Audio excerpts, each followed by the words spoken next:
शास्त्री जी हिंदू राष्ट्र बनाने की बात कह रहे हैं, वो धर्म परिवर्तन भी करवा रहे हैं, क्या कहेंगे? नहीं तो हिंदू राष्ट्र की बात तो आरएसएस भी एक जमाने से कर रहा है, और यहाँ मैं, आप लोग चलाते नहीं हो, आप लोग हमारी बात ले जाते हो लेकिन अपने मतलब का काट के चलाते हो। अगर पूरा चलाओ तो फिर मैं बताऊं आपको। असल में हिंदू राष्ट्र बनाने की कोशिश आज धीरेन्द्र शास्त्री नहीं कर रहे हैं, ऐसे सैकड़ों धीरेन्द्र शास्त्री आए हैं और गए हैं जिन्होंने ये कोशिशें की हैं। उनमें आजादी के बाद उनमें सबसे पहला जो हिंदू राष्ट्र बनाने की कोशिश जो खुलकर सामने आई, जो हमारे देश का बंटवारा हुआ,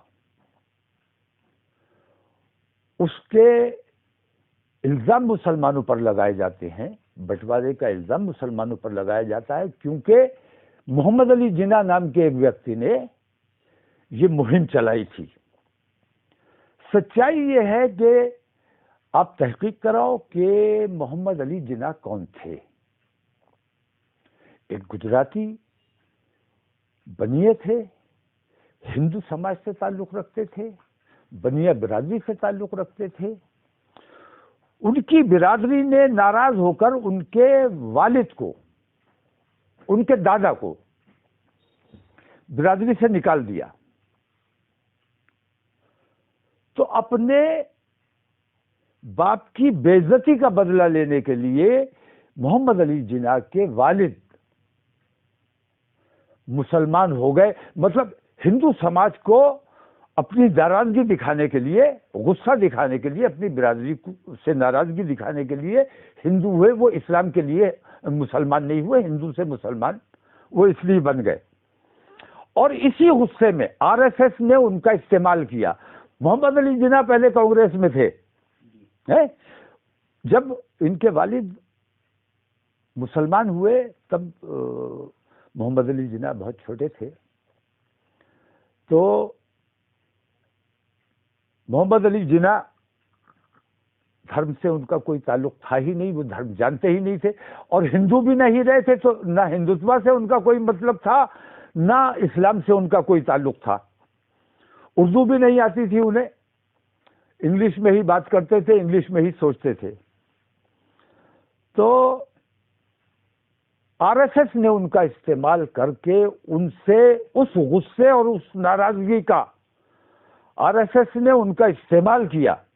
कांग्रेस उनसे छुड़वाई, उन्हें मुस्लिम लीग का लीडर वो खुद नहीं बन गए, बल्कि आरएसएस ने ऐसा माहौल बनाया कि ये उसके लीडर बन गए और इनसे पाकिस्तान की मांग करवाई गई हिंदू राष्ट्र बनाने के लिए। ये मैं इल्जाम नहीं लगा रहा हूं, ये सत्यता है और ये इसकी तहकीक कीजिए, ये तमाम तारीख में मौजूद है। जो आम हिंदुस्तानी को ये सच्चाई नहीं बताई जाती, आम मुसलमान को भी ये सच्चाई नहीं मालूम है, आम हिंदू को भी ये सच्चाई नहीं मालूम है। वो लोग जो जिन्ना की मुखालफत करते हैं उनको ये पता ही नहीं कि जिन्ना की असल तारीख क्या है, उन्हें पढ़ना चाहिए। तो मोहम्मद अली जिन्ना ने अपनी कौम से बदला लेने के लिए आरएसएस के रिमोट कंट्रोल के जरिए आरएसएस ने उनका मन बनाया, आरएसएस ने उनको सपोर्ट किया और पीछे से उनकी भरपूर मदद की गई। हिंदू राष्ट्र बनाने का सबसे पहला काम अगर किसी ने किया है तो उस हिंदू ने किया है जो बज़ाहिर मुसलमान अपने आप को कहने लगा था, जो कभी मुसलमान नहीं हुआ था। बंटवारा हो गया लेकिन हिंदू राष्ट्र नहीं बन सका क्योंकि मुसलमान अपने वतन से मोहब्बत करता था, अपनी मातृभूमि से मोहब्बत करता था। उसने कहा कि मरे या जिए हम अपना वतन नहीं छोड़ेंगे, अपनी मातृभूमि नहीं छोड़ेंगे।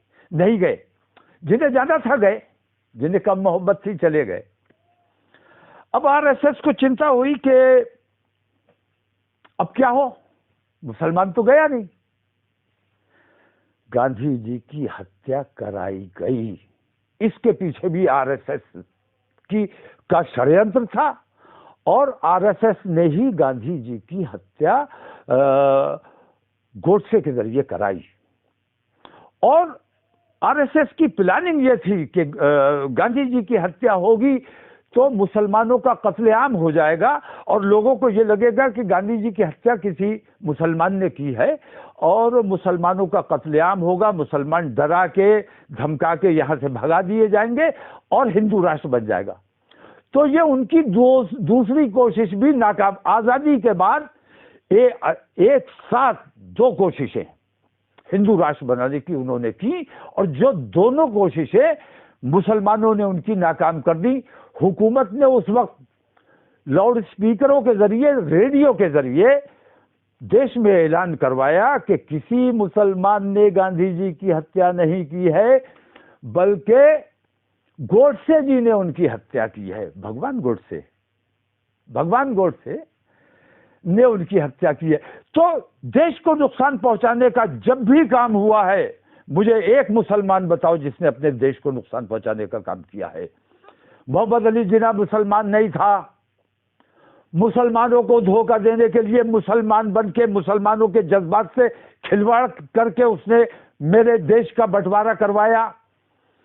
गोडसे मुसलमान नहीं था, उसने गांधी जी की हत्या की और देश में कत्लेआम का माहौल बनाया।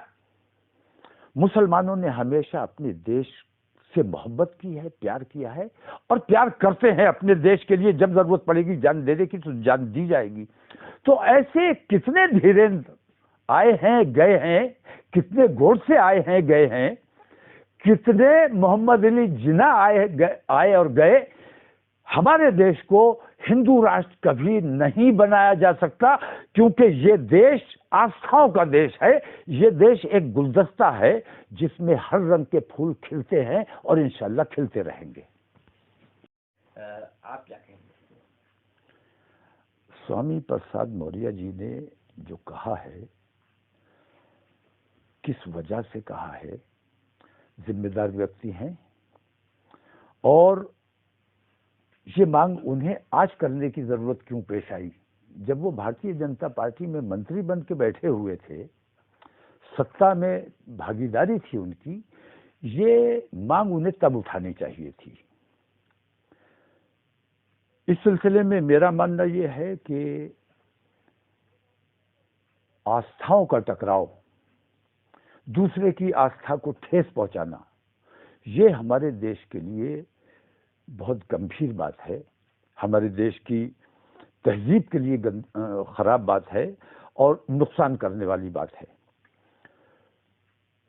स्वामी प्रसाद मौर्य जी ने जो कुछ कहा है, उसका जवाब मैं ये समझता हूं कि आपको अगर मांगना चाहिए तो आधुनिक युग के जो हमारे देश में एक भगवान पैदा हुए हैं,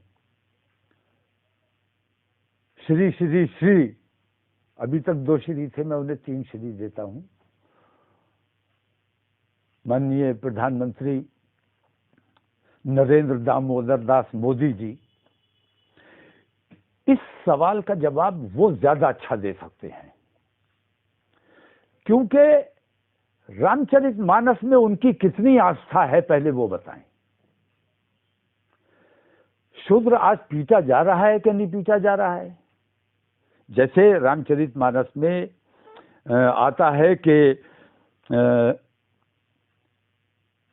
ढोल गवार शूद्र पशु आदि ये सब ताड़न के अधिकारी, तो इन सबको तो आज भी पीटा जा रहा है।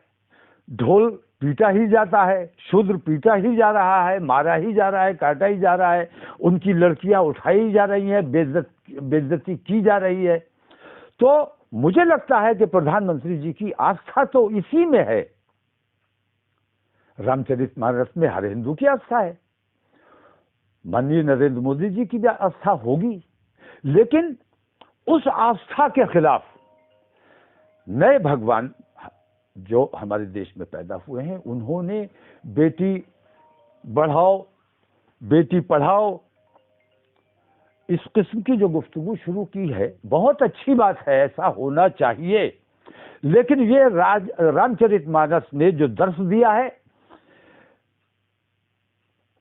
उस दर्श के खिलाफ है। तो ये एक तरह से हिंदुत्व के खिलाफ है। हुकूमत जो कुछ भी कर रही है वो हिंदुत्व के खिलाफ है।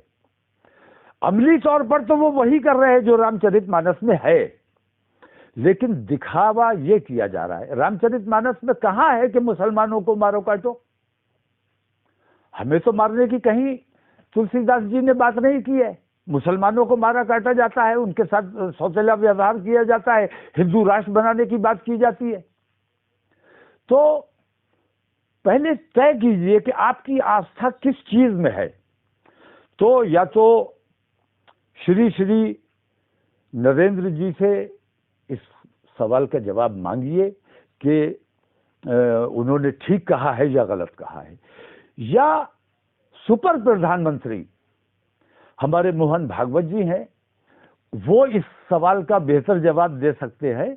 मैंने अगर कोई भी जवाब दिया तो वो हिंदू मुस्लिम दंगा कराने में सहायक सिद्ध हो सकता है, इसलिए मैं इस बात का जवाब देना मुनासिब नहीं समझता हूँ।